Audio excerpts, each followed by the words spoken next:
গত কয়েকদিন ধরে যেভাবে ভারতীয় সেনাবাহিনী পাকিস্তানকে প্রত্যুত্তর দিচ্ছে, জবাব দিচ্ছে, আপনারা দেখতে পেয়েছেন যে যেভাবে এই পুলওয়ামা হত্যাকাণ্ড হয়েছিল ঠিক একই রকমভাবে নতুনভাবে আবার গণহত্যা হয়েছে। হিন্দুদের বেছে বেছে মারা হয়েছে পহেলগাঁওয়ে।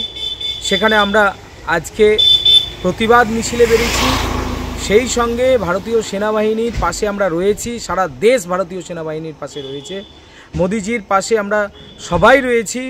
মোদিজি যেভাবে নেতৃত্ব দিচ্ছেন, যেভাবে পাকিস্তানকে যোগ্য জবাব দিচ্ছেন, ভারতীয় সেনাবাহিনী যেভাবে যোগ্য জবাব দিচ্ছে, ভারতীয় সেনাবাহিনীকে আমরা কোটি কোটি নমন করছি, আমরা স্যালুট জানাচ্ছি। সেই সঙ্গে মোদিজির পাশে আমরা থাকার বার্তা দিয়েছি।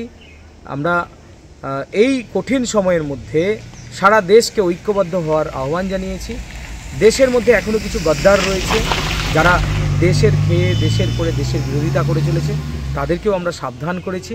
সেই সঙ্গে আমরা চাই পাকিস্তানকে আরও যোগ্য জবাব দিই। সেই সঙ্গে আমরা গতকাল পুজো দিয়েছি, আমরা সেনাবাহিনীর মঙ্গল কামনা করেছি।